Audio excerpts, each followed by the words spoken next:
Hello प्यारे बच्चों, आज के इस वीडियो में हम देखने वाले हैं क्लास 11th के टॉप क्वेश्चन जो आपके 28 फरवरी के एग्ज़ाम में आने वाले हैं। ठीक है, डायरेक्ट हूबहू।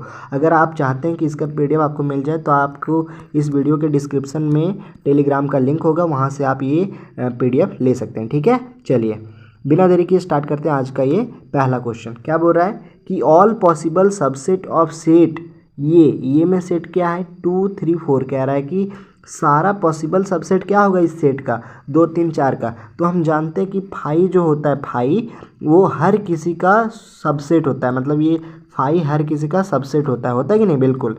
तो क्या करेंगे, सबसे पहले लिखेंगे फाई, फिर लिखेंगे 2 3 4 और फिर लिखेंगे पहले फिर एक एक का 2 3 का बनाएंगे, फिर 2 4 का बनाएंगे, फिर 3 4 का बनाएंगे और फिर 2 3 4 का बनाएंगे। ठीक है, तो ऑप्शन नंबर इसका पहला का सी सही होगा। ठीक है, चलिए दूसरे नंबर क्वेश्चन पे आते हैं। दूसरा नंबर क्वेश्चन क्या कह रहा है? कह रहा है कि इफ़ ये जो है ए कॉम्प्लीमेंट इज कॉम्प्लीमेंट, मतलब ये पर अगर इस तरह का डैश दिया हो ना, देखो अगर ये पर इस तरह का ऐसे ऐसे करके कोई दिया होता है, इसको बोलते हैं कॉम्प्लीमेंट। कह रहा है कि ये क्या है, ये क्या है, तब सेट ये क्या होगा। तो अगर कॉम्प्लीमेंट है इसका मतलब क्या होता है पता है? जैसे देखो ये मान लो कोई दुनिया है, ये मान लो कोई दुनिया है और इस दुनिया का नाम है यू, और इसके अंदर रहता है क्या पता है? इसके अंदर ऐसे मान लो कहीं है ये, ऐसे ये है, ये क्या है? ये है ये। ठीक है, जैसे मान लो ये है ये, अगर ये बॉक्स छोटा वाला ये है और ये पूरा दुनिया है और ये पूरा दुनिया यू है। अब बोल रहा है कि ये कॉम्प्लीमेंट क्या होता है? कॉम्प्लीमेंट मतलब है पूरा दुनिया से ये को ही घटा दिया, मतलब कॉम्प्लीमेंट क्या होता है कि दुनिया से ये को घटा दिया। तो ऑप्शन नंबर ये सही होगा। ठीक है, दूसरा का। चलो तीसरे नंबर क्वेश्चन पे आते हैं। तीसरा नंबर क्वेश्चन क्या कह रहा है? तीसरा नंबर क्वेश्चन कह रहा है कि if A and B are two set, मतलब ये और बी दो सेट है, such that number of set ये जो है मतलब सेट ए में जो एलिमेंट है वो 27 है, सेट बी में जो एलिमेंट है वो 35 है और दोनों का जो यूनियन है वो 50 है। तो कह रहा है कि दोनों का इंटरसेक्शन क्या होगा। तो हम जानते हैं कि एक फार्मूला सबसे ज़्यादा जो हर बार यूज होता है वो क्या होता है कि एन ये यूनियन बी बराबर n A plus n B minus n A intersection B. ठीक है, होता है कि नहीं? बिल्कुल। तो एन ए यूनियन बी का कितना दिया वैल्यू 50, 50 बराबर एन ए कितना दिया है 27, एन बी 35 माइनस इसको हम एक्स मान लेते हैं क्योंकि इसी की वैल्यू पूछ रहा है। तो ये अगर जोड़ेंगे 27 35 कितना हुआ 7 5 12 के 2, बाकी में 1 3 2 5 और 1 6 हुआ कि नहीं 62, 7 5 12 2 बाकी में 1 3 2 5 1 6, 62 बराबर 50 और ये हुआ आपका माइनस एक्स हुआ। ठीक है, तो ये क्या हो जाएगा कि माइनस एक्स बराबर हो जाएगा 62 जाएगा, तो ये हो जाएगा -12। तो एक्स का वैल्यू क्या आ गया 12, मतलब इंटरसेक्शन का वैल्यू 12। ऑप्शन नंबर बी सही हुआ। ठीक है, चलो तीसरा का ऑप्शन बी सही हुआ। चौथा नंबर क्वेश्चन में आते हैं। चौथा नंबर क्वेश्चन क्या बोल रहा है? चौथा नंबर क्वेश्चन बोल रहा है कि फाइंड ये एंड बी व्हेन इतना जो है वो इसके बराबर है। तो हम क्या बोले थे, कॉमा वाला एक तरफ पहला कॉमा पहले कॉमे के बराबर और दूसरा वाला कॉमा दूसरा कॉमा के बराबर। ठीक है, ऐसे करके बनाएंगे। तो दोनों को बराबर करते हैं। क्या करेंगे, ये -2b बराबर कितना है 7 है कि नहीं? बिल्कुल। और दूसरा है 2a माइनस 3b बराबर कितना है 13 का। इसको जब हम ऐसे जोड़ेंगे तो देखो दोनों बराबर नहीं, तो ऊपर वाला को हम अगर 2 से गुना कर दे तो क्या हो जाएगा, वो हो जाएगा 2a माइनस 4b बराबर 14 होगा कि नहीं? बिल्कुल। नीचे क्या है 2a माइनस 3b बराबर 13। इसको जब घटाएंगे तो ये जुड़ जाएगा क्योंकि माइनस वाला प्लस और ये घट जाएगा। ठीक है, तो ये खत्म हो गया पूरी। ये हो जाएगा क्या, ये हो जाएगा -b बराबर क्या हो जाएगा 1, मतलब b का वैल्यू क्या आ गया -1। ठीक है, तो जहाँ जहाँ b दूसरा है वो नहीं होगा, तो डी ऑप्शन तो होगा नहीं क्योंकि b का 7 है, और b भी नहीं होगा क्योंकि b का वैल्यू 2 है, -1 आएगा। तो -1 यहाँ c में है और ये में है। अब ये का वैल्यू निकालते, b का वैल्यू कितना आया -1 आया। ठीक है, किसका आया -1। फिर से बनाते, b का वैल्यू -1 आया था, ये -2b बराबर 7 है पहला। ठीक है, b का वैल्यू -1 आया था, मतलब b ये मतलब ये +2 बराबर आ गया 7। तो ये का वैल्यू कितना आ गया 5। ये का वैल्यू 5 कहाँ पे है? तो ऑप्शन नंबर सी सही हुआ चौथा का। ठीक है, चलो पाँचवें नंबर क्वेश्चन पे आते हैं। पाँचवें नंबर क्वेश्चन क्या कह रहा है कि इफ़ आर जो है मतलब रियल नंबर जो है वो रियल नंबर से है, एफ एक्स जो है वो एक्स स्क्वायर प्लस 3 बराबर है 19 का। तो find the pre image of the function, pre image बोल रहा है मतलब वही क्वाड्रेटिक इक्वेशन से बनाना है। तो इसका क्या होगा, तो लिखेंगे एक्स स्क्वायर प्लस 3 बराबर अगर 19 है तो इसका प्री इमेज क्या हो जाएगा, तो एक्स स्क्वायर बराबर हो जाएगा 19 उधर मतलब 3 उधर जाएगा, 19 माइनस हो जाएगा, बचेगा 16। तो एक्स जो होगा वो रूट अंडर 16 होगा कि नहीं, लेकिन हमेशा रूट प्लस माइनस में खुलता है, इसीलिए एक्स का वैल्यू क्या हो जाएगा प्लस माइनस 4, क्योंकि रूट 16 किसका होता है 4 के बराबर। तो ऑप्शन नंबर सी सही हुआ, 5वां का। ठीक है, चलो छठे नंबर क्वेश्चन पे आते हैं। छठा नंबर क्वेश्चन क्या बोल रहा है कि find the domain of the function, इस फंक्शन का डोमेन पूछ रहा है कि डोमेन क्या होगा। तो हम जानते हैं डोमेन मतलब क्या होता है, पता है, डालना मत याद रखना, ठीक है। मतलब होता है क्या, इनपुट, क्या होता है इनपुट, समझे, इनपुट होता है डोमेन मतलब जो हम लोग देते हैं इनपुट, जो मतलब हम लोग डालते हैं इसमें, समझे, तो इसको बोलते हैं डोमेन। तो क्या हो सकता है, तो अगर मान लो नीचे हम 1 रखेंगे तो 1 का स्क्वायर -1 मतलब ये हो जाएगा 0। अब किसी के नीचे 0 होता है ये तो इंडेफिनिट बना लेगा, तो ये तो नहीं होगा, मतलब 1 नहीं होगा, तो सिर्फ 1 ही नहीं होगा, ये गलत। अगर हम -1 का भी स्क्वायर करेंगे तो फिर भी तो ये 1 ही बना लेगा, मतलब -1 भी नहीं होगा। तो ये कहाँ दिया है, दोनों का मतलब यूनियन इंटरसेक्शन, ये बी ऑप्शन में, तो इसका ऑप्शन हो जाएगा बी। मतलब डोमेन में हर चीज़ तो होगा लेकिन -1 और 1 नहीं होगा। ठीक है, छठा का ऑप्शन बी सही हुआ। 7वां नंबर क्वेश्चन में आता है। 7वां नंबर क्वेश्चन क्या कह रहा है कि range of the modulus function F x बराबर है मॉड एक्स। कह रहा है इसका रेंज क्या होगा। रेंज मतलब पता है क्या होता है, रेंज मतलब होता है आउटपुट, ठीक है, मतलब जो वैल्यू आएगा सो इनपुट, जो हम बोले थे डोमेन होता है इनपुट, ठीक है, ये होता है रेंज, कहाँ तक आएगा। हम जानते हैं मॉड में हम कुछ भी देंगे, अगर -7 भी देंगे ना तो ये वैल्यू कितना आएगा पता है 7 आएगा, क्योंकि ये मॉड में होगा कि नहीं, बिल्कुल। तो हम जानते हैं कि ये हमेशा पॉजिटिव आएगा, कब, 0 से इन्फिनिटी तक। 0 आ सकता है कि नहीं, तो 0 में देंगे ऐसे क्लोज ब्रैकेट, और इन्फिनिटी के साथ हमेशा लगता है ओपन ब्रैकेट, तो ऑप्शन नंबर ये सही हुआ। ठीक है, चलो यहाँ पे देखो 0 में ये क्यों नहीं हुआ, क्योंकि 0 पास यहाँ देखो क्लोज ब्रैकेट नहीं है, यहाँ ओपन ब्रैकेट है, ठीक है, इसलिए। अब आते हैं हम 8वां नंबर क्वेश्चन। 8वां नंबर क्वेश्चन क्या कह रहा है कि इसका वैल्यू बताओ, the value of 1 plus i square plus i पर पावर 4 प्लस आई पर पावर 6 क्या होगा, तो 1 प्लस आई स्क्वायर का वैल्यू -1, आई पर पावर 4 का वैल्यू 1 प्लस आई पर पावर 6 का वैल्यू -1, तो -1 प्लस 1 -1 प्लस 1 खत्म, 0, क्या बचा 0, 8वां का सी ऑप्शन। ठीक है, अब कह रहा है कि 9 में क्या है, ये वाला 100% आना ही आना है, ठीक है, कॉन्जुगेट वाला, ये वाला आएगा ही आएगा। ठीक है, क्या बोला है कि कॉन्जुगेट ऑफ जेड बराबर है 5 - 2 आयोटा। इसका वैल्यू क्या होगा, तो जहाँ पे आई होता है उसके बगल जो भी साइन होता है उसको अपोजिट कर देना है। तो 5 का 5 ऐसे ही रखेंगे, आई के बगल में -2 है तो क्या लिख देंगे 2i प्लस 1 में, तो ऑप्शन क्या हो जाएगा बी, 9 का बी ऑप्शन। अब आते हैं 10 में। 10 क्या बोल रहा है कि 10 बोल रहा है कि if 2y plus 3x minus y iota जो बराबर है वो 5 - 2i के वैल्यू मतलब 2i के बराबर है, then find the values of x and y। कह रहा है कि यदि ये वाला इक्वेशन इसके बराबर है तो x और y का वैल्यू क्या होगा। ठीक है, तो हम जानते हैं कि i वाला टर्म i के बराबर होगा, और बिना i मतलब जो ऐसे लिखा है वो ऐसे वाले के टर्म के बराबर होगा। ठीक है, तो फिर उसी तरह सॉल्व करते हैं, क्या लिखेंगे 2y बराबर है 5, है कि नहीं, और बाकी क्या है 3x माइनस वाई बराबर है -2 के। ठीक है, चलिए इसको सॉल्व करेंगे तो y बराबर कितना आ गया 5/2। अब y की वैल्यू 5/2 कहाँ कहाँ है, देखिए यहाँ पे है और यहाँ पे है, तो ये दोनों तो खत्म हो गया, सी और डी तो नहीं होगा बिल्कुल। अब y की वैल्यू 5/2 अगर यहाँ रखेंगे हम तो क्या हो जाएगा, ये हो जाएगा 3x minus 5/2 is equal to -2, और उसके बाद क्या होगा 3x is equal to -2 plus 5/2, फिर 3x बराबर हो जाएगा, एलसीएम लेंगे 2 तो ये हो जाएगा -4 प्लस 5, ये हो जाएगा 1/2, लेकिन 1/2 नहीं होगा, यहाँ 3 गुणन था ना, तो x बराबर कितना हो जाएगा 1/6। ठीक है, तो ऑप्शन नंबर 1/6 और 5/2 कहाँ पे है, ऑप्शन नंबर 20 का होगा राइट आंसर। ठीक है, 10वां का बी। अब आते हैं 11 नंबर क्वेश्चन में। ये वाला 100% आना है, ये वाला भी तय है। ठीक है, मल्टीप्लिकेटिव इन्वर्स, और ऊपर में क्या था वो ऊपर में जो था वो कॉन्जुगेट वाला, ये आएगा ही आएगा। ठीक है, इसमें क्या करना है, मल्टीप्लिकेटिव इनवर्स में जो लिखा है उसी का इन्वर्स पहले कर दो। तो क्या करेंगे 1/4 माइनस 3 आयोटा। एक चीज़ और भी याद रखना है कि आयोटा जो होता है ना, ये वाला आयोटा, ये आयोटा ये कभी भी नीचे नहीं होता है, ये डिनोमिनेटर में कभी नहीं होगा। ठीक है, हमेशा न्यूमरेटर में ऊपर में रहता है।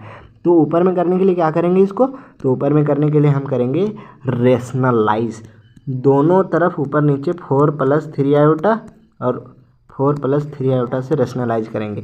तो ऊपर में क्या आ जाएगा 4 + 3 आयोटा और नीचे ए प्लस बी और ये माइनस बी का फॉर्म बना, तो क्या हो जाएगा ए स्क्वायर माइनस बी स्क्वायर मतलब 16, लेकिन आई स्क्वायर का वैल्यू क्या होता है -1, तो माइनस माइनस क्या हो जाएगा प्लस हो जाएगा यहाँ नीचे में। ठीक है, यहाँ माइनस ही रहेगा, ये प्लस हो जाएगा तो 3 × 3 = 9। ठीक है, तो ऊपर हो जाएगा ये 4 + 3 आयोटा और नीचे आ जाएगा 25। तो प्लस वाला कहाँ है, पहला ऑप्शन में। ठीक है, तो ऑप्शन ये सही हो जाएगा 11 का। 12 नंबर क्वेश्चन में आते हैं। 12 नंबर क्वेश्चन में क्या कह रहा है कि पोलर फॉर्म ऑफ जेड इतना क्या होगा, इसका पोलर फॉर्म। तो पोलर फॉर्म जानते हैं r cos theta plus iota sine theta होता है कि नहीं, बिल्कुल ऐसे में रहता है, इसको बोलते हैं पोलर फॉर्म। पोलर फॉर्म इसका क्या होगा, तो सबसे पहले हम निकालते क्या पता है, थीटा का वैल्यू। पहले r निकालते हैं। r जो होता है वो क्या होता है पता है, √x मतलब i के बगल वाला का स्क्वायर, जो i के बगल वाला का स्क्वायर नहीं है सो, तो √3 जो है उसका स्क्वायर करेंगे, √3 क्योंकि i इसके बगल नहीं है, प्लस i के बगल वाला, i के बगल क्या है 1 का स्क्वायर करेंगे। तो ये आ जाएगा √3 का स्क्वायर 3 और +1 मतलब √4 आ गया, √4 मतलब 2, r का वैल्यू 2 आएगा। तो 2 तो हर जगह दिया है, तो यहाँ से कुछ तो कटा नहीं बिल्कुल। अब देखेंगे हम थीटा निकालेंगे। थीटा कैसे निकलेगा, थीटा निकलेगा ऐसे, tan थीटा बराबर होता है y/x। अब y क्या होता है, तो y होता है आयोटा के बगल वाला, तो आयोटा के बगल में क्या है 1 है, लेकिन किस में माइनस में है, तो वो तो बाद में लिखेंगे ना, मॉड लगाए हैं तो प्लस हो जाएगा हर चीज़। x क्या है, जो i के बगल नहीं है, मतलब जो जिसमें i ना हो, तो ये है √3। अब ये tan 1/√3 क्या होता है 30 डिग्री का, तो थीटा बराबर कितना आया 30 डिग्री, और थीटा 30 डिग्री आया, मतलब इसको हम लिख सकते हैं π/6 π/6 तो हर जगह है कि नहीं, बिल्कुल। अब हम एक चीज़ जानते हैं कि दोनों माइनस में है, तो हम एक चीज़ और भी जानते हैं कि माइनस कब होता है, तो पहला क्वाड्रेंट में होता है प्लस प्लस, दूसरा में होता है प्लस माइनस, तीसरा में होता है माइनस माइनस। अब तीसरा में माइनस माइनस, तो ये तो 180 प्लस थीटा होता है, मतलब ये क्या होता है पता है, ये होता है π+θ।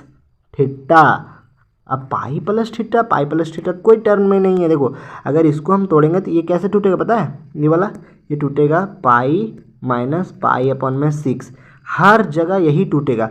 अब π-6 तो नहीं होगा, इसलिए हो जाएगा इसका नन ऑफ दीज, क्योंकि यहाँ पे अगर π-6 इसका मतलब हम दूसरे क्वाड्रेंट में रह गए ना, क्योंकि इसको 180 बोलते हैं, इसलिए ऑप्शन हो जाएगा नन ऑफ दीज। 12 का ऑप्शन नंबर डी।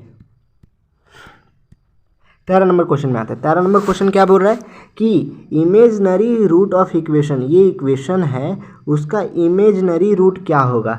तो हम जानते हैं क्वाड्रेटिक इक्वेशन में कि ऐसे रूट निकाला जाता है, x = -b + -√b² - 4ac/2a, इससे निकालते हैं कि नहीं, बिल्कुल। अब यही फार्मूला पे पुट करेंगे इसका, समझे। तो ये हो जाएगा x = -b, मतलब b का काम क्या कर रहा है यहाँ पे 3 कर रहा है, तो -3 + -√b² मतलब 3 का स्क्वायर 9 -4ac मतलब 9 चौक 36। ठीक है, ये हो जाएगा /2a, a का वैल्यू क्या है 1 है, तो यही हो जाएगा x = -3 + -√, ये 36 में 9 गया तो क्या हो जाएगा, 36 में 9 गया तो बचेगा 27 ना, 27 बचेगा ना, बिल्कुल /2। ये हो जाएगा 27 बाहर आएगा लेकिन माइनस में, तो ये आयोटा टर्म में आएगा 27, ये हो जाएगा -3 + -27 बाहर होगा 3 × 27 मतलब 3√3/2। तो ये कहाँ पे है, ऑप्शन नंबर ये में होगा, तीसरा का ऑप्शन ये सही होगा। ठीक है, 14 नंबर क्वेश्चन में क्या बोल रहा है कि लेट ये इज अ पॉजिटिव इंटीजर, ये एक पॉजिटिव इंटीजर है, then mod x greater than a is क्या होगा। तो हम जानते हैं कि अगर x का वैल्यू, ये पॉजिटिव इंटीजर है, तो देखो ये से बड़ा है ये वाला चीज़, मतलब ये हमेशा छोटा ही रहेगा x से, तो x देखो या तो ये को हम माइनस ले लेंगे, ये जैसे -2 अगर लिखेंगे तब मॉड हमेशा बड़ा रहेगा, बिल्कुल। और दूसरी बात, जब x ही बड़ा रहे, x बड़ा रहे मतलब एक्स ही अगर 7 रहे, 8 रहे, ऐसे कुछ रहे और ये छोटा रहे तभी बड़ा हो सकता है, मतलब ऑप्शन नंबर ये सही होगा। ठीक है इसका। चलिए अब आते हैं 15 नंबर क्वेश्चन। 15 नंबर क्वेश्चन क्या कह रहा है कि NP5 बराबर है 42 इंटू NP3। ठीक है, जहाँ n जो है वो 4 से बड़ा है।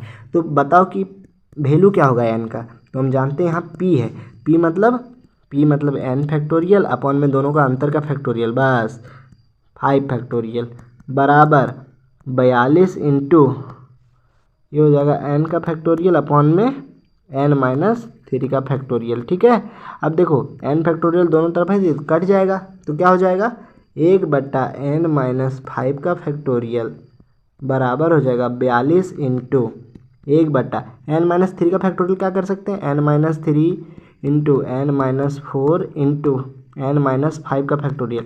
अब n-5 का फैक्टोरियल यहाँ ये वाला और ये वाला कट जाएगा तो क्या हो जाएगा, ये हो जाएगा अब यहाँ पे n-3 इंटू n-4 बराबर 42 होगा कि नहीं।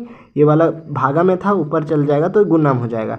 अब ये क्या हो सकता है, तो जब n का वैल्यू हम 10 रखेंगे तो 10 रखेंगे तो ये 7 हो जाएगा और यहाँ पे 6 हो जाएगा, 7 6 42। ऑप्शन नंबर बी सही हुआ। ठीक है, ऐसा करके पुट करना है, अपने से दिमाग लगाना है कि क्या हो सकता है।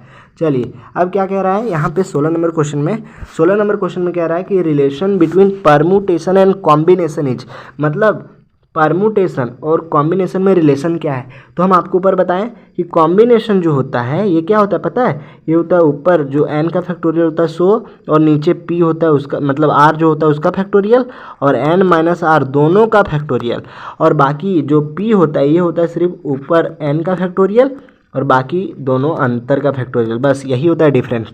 तो हम क्या लिख सकते हैं कि इसके जगह पे हम क्या लिख सकते हैं, p लिख सकते हैं कि नहीं, p लिख सकते हैं बिल्कुल। तो इसको हम लिख सकते हैं NPR, तो वही वाला यहाँ पे लिखा है तो ऑप्शन नंबर ये सही हुआ। ठीक है, बाकी r फैक्टोरियल इसी तरह एग्जैक्ट यहाँ पे रह गया, इसकी जगह हम लिख सकते हैं ना NPR। चलिए तो ऑप्शन नंबर ये सही हुआ। अब आते हैं 17 नंबर क्वेश्चन।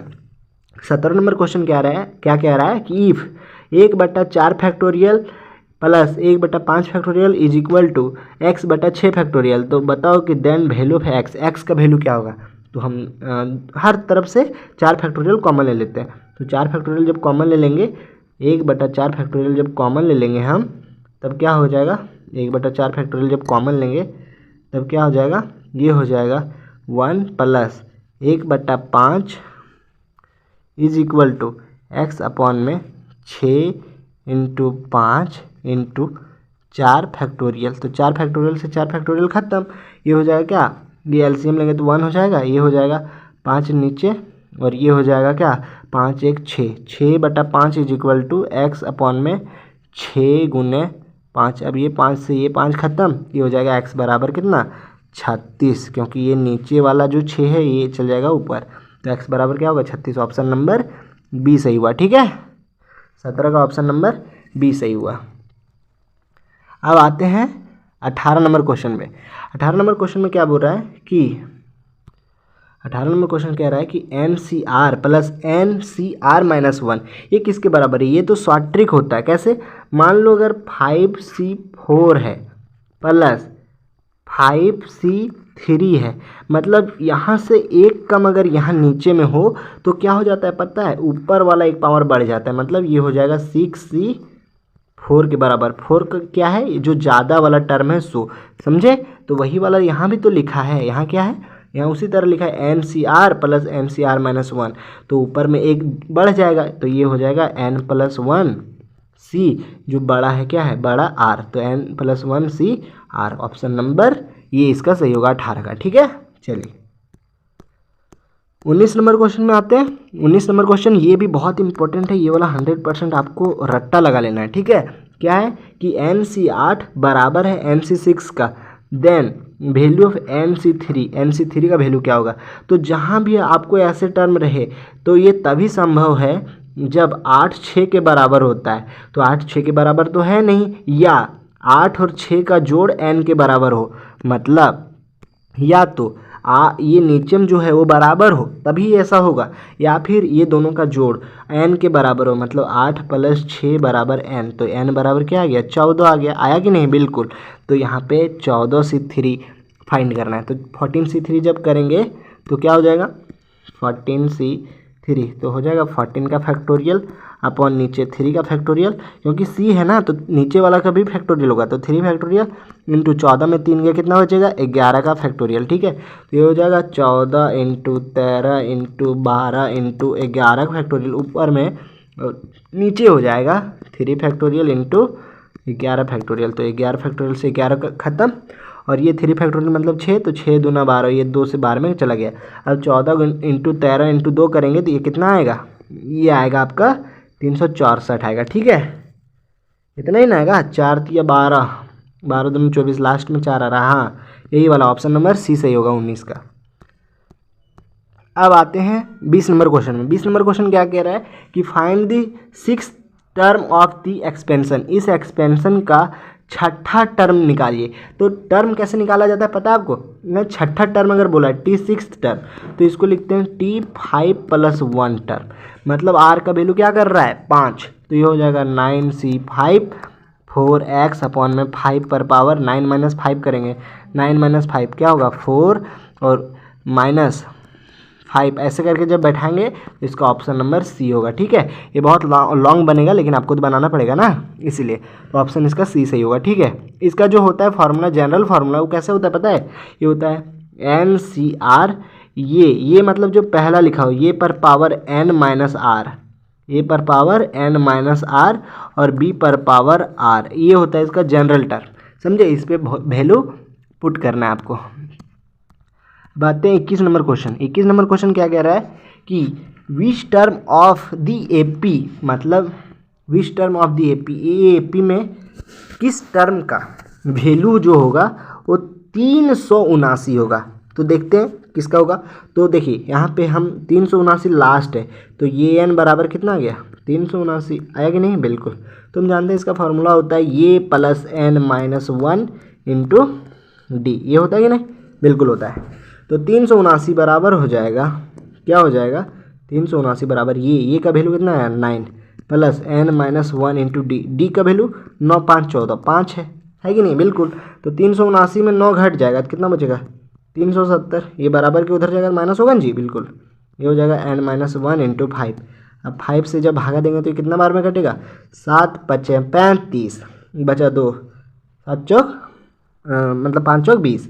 ठीक है, तो n - 1 बराबर कितना आ गया, n - 1 बराबर आ गया 74, तो ये उधर जाएगा तो हो जाएगा प्लस में, तो n बराबर कितना आ गया 75, तो ये हो जाएगा 75वां टर्म। समझे? तो ऑप्शन नंबर सी सही हुआ 21 का। अब आते हैं 22 में। 22 क्या बोल रहा है कि what will be the sum of all natural number between 100 and 1000, मतलब 100 और 1000 के बीच में सम किसका होगा नेचुरल नंबर का, जो विच इज डिविजिबल बाय 5, मतलब 5 से ही डिविजिबल होना चाहिए। ये पता है क्या है? ये अर्थमेटिक प्रोग्रेशन का ही क्वेश्चन है, बस ऐसे करके लिख दिया है। ठीक है, तो सबसे पहले हम जानते हैं कि 100 और 1000 के बीच का बोला है, मतलब 100 नहीं बोला है, और 5 पता है हमेशा जैसे 0 हो लास्ट में उसको काटता है, या फिर 5 हो लास्ट में, तो ये स्टार्ट होगा 105 से, क्योंकि 105 100 के बीच में आता है, ना कि 100। ठीक है, 105 से शुरू होगा, 110 होगा, ठीक है, 115 ऐसे करके ये हमें 1000 से कम, 1000 से कम क्या होता है 955 होता है कि नहीं?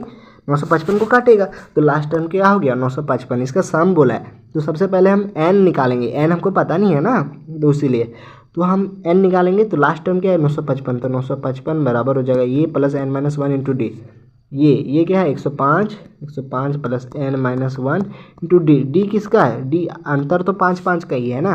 चलिए अब इसको जब घटाएंगे तो ये 5 में 5 खत्म 0, इसको घटा रहे हैं, और ये हो जाएगा 5 में 0 खर्च, मतलब 5, 9 में 1 खर्च 8 है ना, बिल्कुल। 850 = n - 1 इंटू 5। अब जब 5 से इसको काटेंगे 70 × 5 = 85, मतलब 170 बराबर n - 1, तो n बराबर आ गया 171। n बराबर कितना है 171। ठीक है, n बराबर 171 आया। चलिए तो n बराबर जब 171 आया तो क्या हो जाएगा, अब यहाँ पे होगा सम ऑफ 171 टर्म, 171 टर्म होगा कि नहीं?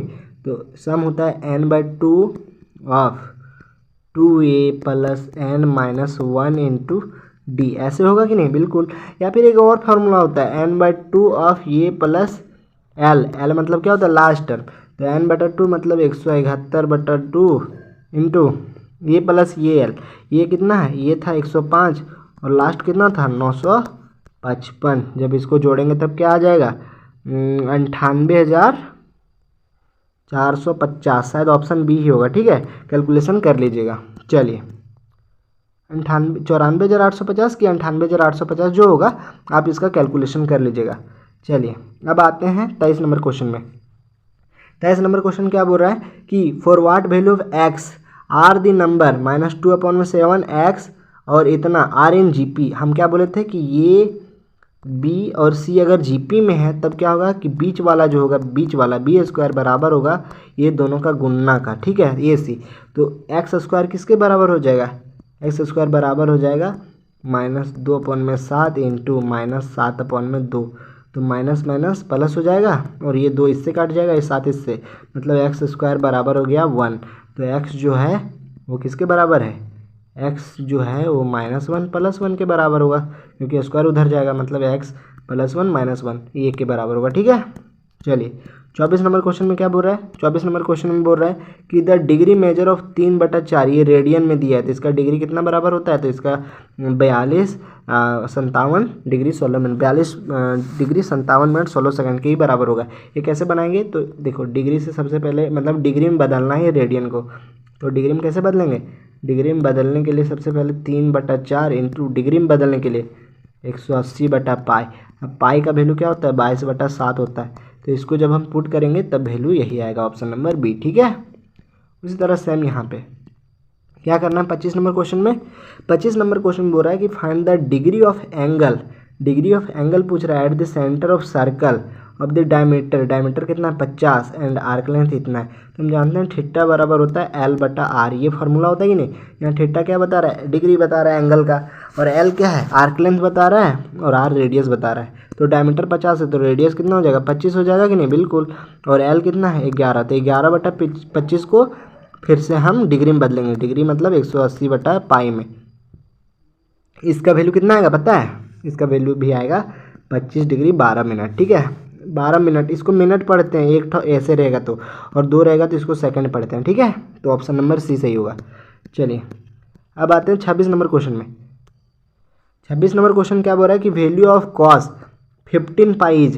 तो हम जानते हैं कि इसको हम ऐसे देखो 15 पाई मतलब समझे? जैसे देखो ये होता है आपका, ये होता है क्वाड्रेंट, ये 0 से गया पाई तक।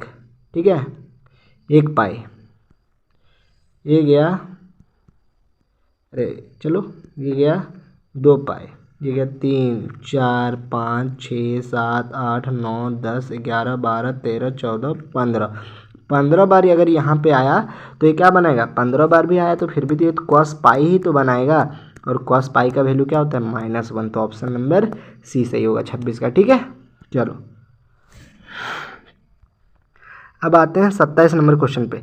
27 नंबर क्वेश्चन क्या बोल रहा है? 27 नंबर क्वेश्चन बोल रहा है कि कॉसेक -41 कॉसेक -41π/4 का वैल्यू क्या होगा? हम जानते हैं कि कॉसेक के अंदर अगर माइनस हो तो ये बाहर आएगा। किसके अंदर बाहर नहीं आता है? तो कॉस के अंदर अगर माइनस हो तब बाहर नहीं आता है, और सेक के अंदर अगर माइनस हो तब बाहर नहीं आता है। ठीक है, ये कॉस को डायरेक्ट कॉस थीटा लिख देंगे और सेक को डायरेक्ट सेक थीटा लिख देंगे। ठीक है, लेकिन इस सब में माइनस बाहर आता है, तो ये हो जाएगा माइनस कॉसेक कितना? 41π/4 ये हो जाएगा। इसको हम तोड़ के कैसे लिखेंगे? इसको लिखेंगे हम 10 पाई प्लस π/4 ऐसे लिखेंगे। ठीक है, अब 10 पाई प्लस π/4 मतलब π/4 डायरेक्ट होगा कि नहीं? ये हो जाएगा माइनस कॉसेक π/4। π/4 मतलब 45 डिग्री। 45 डिग्री क्या होता है?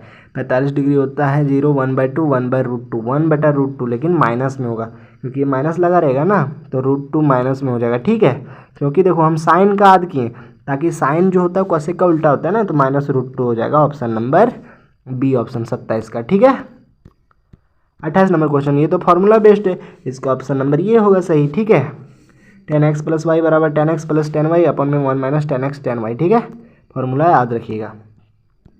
29 नंबर क्वेश्चन क्या बोल रहा है, 29 नंबर क्वेश्चन आपको याद रखना है कि ये जो है ये tan 15 डिग्री के बराबर है। tan 15 का वैल्यू होता है 2 माइनस रूट 3, ठीक है, और वही अगर cot 15 होता, अगर cot 15 होता तो वो होता 2 प्लस रूट 3, तो ऑप्शन नंबर इसका बी सही होगा, ठीक है, ये वाला याद रखिएगा।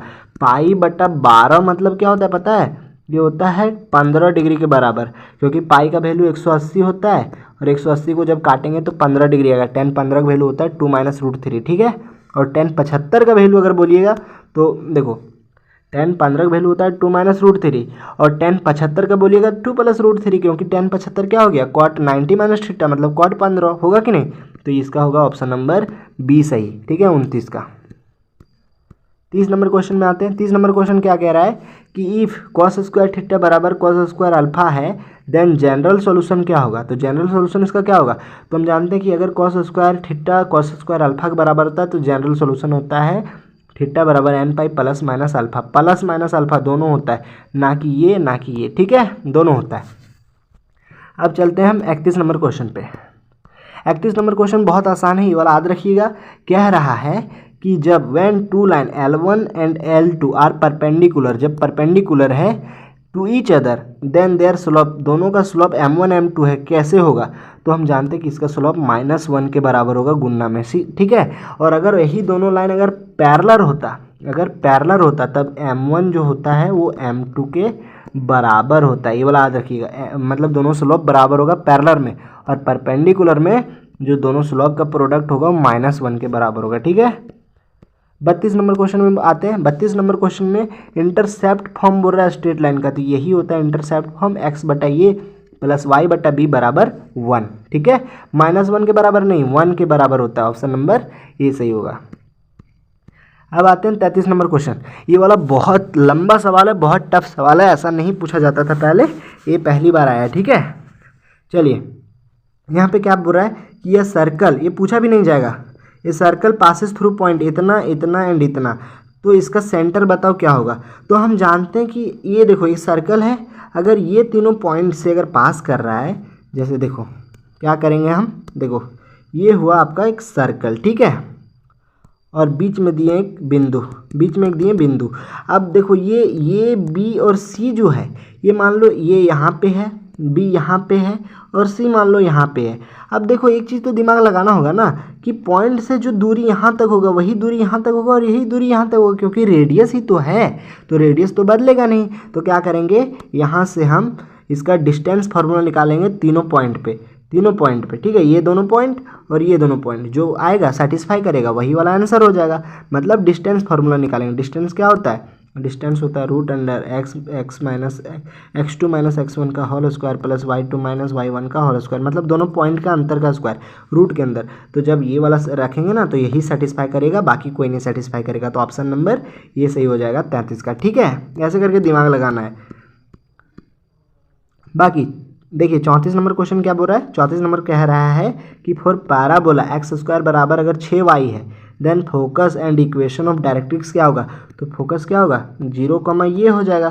क्यों, क्योंकि देखो ये y एक्सिस पर बना रहा है, ठीक है, तो ये हो जाएगा आपका फोकस। तो फोकस ये कैसे निकालेंगे, तो इसको अगर स्टैंडर्ड लिखेंगे तो एक्स स्क्वायर बराबर हो जाएगा 4y, तो 4y बराबर कितना है 6 है, तो ये बराबर हो जाएगा 6/4, तो इसको काटेंगे 2 और ये हो जाएगा 3, मतलब ये बराबर आ गया 3/2, ये बराबर 3/2, ये बराबर 3/2। तो फोकस क्या हो जाएगा 0,3/2, कहाँ पे है 0,3/2, तो 0,3/2 यहाँ पे है और यहाँ पे है। अब हमको y निकालना है, तो डायरेक्ट्रिक्स का इक्वेशन होता है y बराबर माइनस ये, अब ये का वैल्यू 3/2 आ गया तो माइनस में आएगा, तो ऑप्शन नंबर सी सही होगा, ठीक है। चलो 35 नंबर क्वेश्चन में आते हैं। 35 नंबर क्वेश्चन में क्या कह रहा है कि the vertices of an ellipse are इतना एंड फोकाई आर इतना, कह रहा है वर्टेक्स इतना है, तो वर्टेक्स क्या होता है इलिप्स का पता है, ये होता है ये 0, तो ये बराबर कितना है 5 ही तो है, तो ये बराबर आ गया 5, तो ये स्क्वायर बराबर दोनों तरफ स्क्वायर कर देंगे तो कितना आ जाएगा 25 आ जाएगा। अब यहाँ पे देखो फोकाई इतना है, तो फोकाई मतलब क्या होता है c,0, ठीक है, इलिप्स का फोकस प्लस माइनस ये ही 0, ऐसा भी लिख सकते हैं और ऐसा भी लिख सकते हैं, तो ये ही को हम सी मान लिए, ठीक है।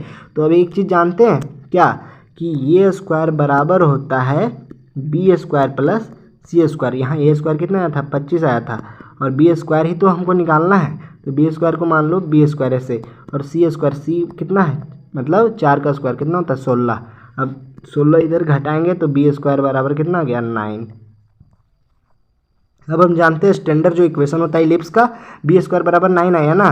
तो देखो स्टैंडर्ड जो होता है क्या होता है एक्स स्क्वायर अपॉन में a square plus y square upon में बी स्क्वायर बराबर 1 होता है। अब बीच में प्लस है तो ये इलिप्स होगा, और अगर माइनस होता है तो हाइपरबोला होता है। ठीक है, तो देखो बी स्क्वायर का वैल्यू 9 आया था और ये स्क्वायर का वैल्यू 25 आया था। कहाँ है ऑप्शन नंबर ये में है। ठीक है, 35 का ऑप्शन नंबर ये। अब आते हैं 36 नंबर क्वेश्चन। ये तो डायरेक्ट आएगा, देखो इस तरह जहाँ भी रहे तो ऊपर में क्या है ये है और नीचे क्या है बी है, तो ये बटा बी इसका आंसर हो जाएगा। ठीक है, ऐसे ही करके याद रखना ही वाला। 36 37 में क्या है 37 में देखो 37 में कह रहा है कि लिमिट 3 पर पावर 2x माइनस 1 और नीचे 2 पर पावर 3x माइनस 1 है, तो ये किसके बराबर है। तो देखो जीरो जब हम पुट करेंगे तो 0/0 बनाएगा। ठीक है, तो जहाँ भी 0/0 बनाए तो क्या करना है डिफरेंशिएशन कर देना है, बस बात खत्म। तो जब इसका डिफरेंशिएशन करेंगे तो डायरेक्ट तो नहीं आएगा। ठीक है, हाँ डायरेक्ट नहीं आएगा ना, कैसे देखो ये पर पावर x बना सकता है, तो ये पर पावर x का क्या होता है, तो ये होता है 3 पर पावर 2x log 3, ये होता है डिफरेंशिएशन। बिल्कुल, ये होता है 2 पर पावर 3x log 2, ये होता है डिफरेंशिएशन, होता है कि नहीं। अब x का वैल्यू 0 पुट करेंगे तो 0 इंटू कुछ भी करेंगे तो क्या हो जाएगा 0 इंटू कुछ भी 0, तो log 3/2 हो जाएगा। तो log 3/2 कहाँ पे है, ऑप्शन नंबर डी इसका सही हो जाएगा। ठीक है, ऑप्शन नंबर डी इसका सही हो जाएगा। चलो अब आते हैं 38 नंबर क्वेश्चन पे। 38 नंबर क्वेश्चन क्या है, 38 नंबर क्वेश्चन है कि y बराबर 10√x है, तो dy/dx क्या होगा। तो dy/dx क्या होगा, तो इसका हम क्या करेंगे, तो 10x का डिफरेंशिएशन होता है sec स्क्वायर x, लेकिन यहाँ तो √x है तो √x। अब √x का डिफरेंशिएशन क्या होता है 1/2√x। चेन रूल फॉलो करना है, तो ये वाला कहाँ बना रहा है, तो sec स्क्वायर √x अपॉन में 1/2√। यहाँ तो sec स्क्वायर है तो नहीं, तो ये तो कट गया पहला, यहाँ sec स्क्वायर नहीं है, बी भी नहीं है, sec स्क्वायर यहाँ पे 2 नहीं है नीचे में, तो डी भी कट गया, बचा गया ऑप्शन नंबर सी, यही वाला तो है आंसर। अब आते हैं 39 नंबर क्वेश्चन। 39 नंबर क्वेश्चन में क्या बोल रहा है, यहाँ पे कह रहा है कि इफ y बराबर x स्क्वायर साइन x है तो dy/dx किसके बराबर है, तो यहाँ पे प्रोडक्ट वाला है, तो प्रोडक्ट में क्या करेंगे सबसे पहले पहला डिफरेंशिएशन करेंगे, तो एक्स स्क्वायर का डिफरेंशिएशन 2x और साइन x को ऐसे ही रखेंगे। ठीक है, प्लस अब एक्स स्क्वायर का यहाँ डिफरेंशिएशन किए तो एक्स स्क्वायर को ऐसे ही रखेंगे, और साइन एक्स का डिफरेंशिएशन कॉस एक्स होता है, ये वाला कहाँ है 2x sine x plus x square cos x, पहले ही तो है तो पहला नंबर होगा सही। ठीक है, चलो अब आते हैं 40 नंबर क्वेश्चन। 40 नंबर क्वेश्चन क्या कह रहा है कि probability of the event is defined as, तो प्रोबेबिलिटी जो होगा तो प्रोबेबिलिटी ई किसके बराबर होता है, तो नंबर आने वाला प्रोबेबिलिटी, जैसे मान लो पी रेड आने का प्रोबेबिलिटी किस में है, मतलब जैसे मान लो एक बॉक्स है उसमें 3 रेड बुक है, मतलब रेड गेंद है और 2 ब्लू गेंद है। ठीक है, तो कह रहा है रेड आने की प्रोबेबिलिटी क्या है, तो पी से प्रोबेबिलिटी बोलते हैं, तो रेड आने की प्रोबेबिलिटी कितना है 3 और टोटल कितना है 5, तो आने वाला क्या है, आने वाला ई तो है और बाकी एस को टोटल बोलते हैं, तो ऑप्शन नंबर ये सही हो जाएगा। ठीक है।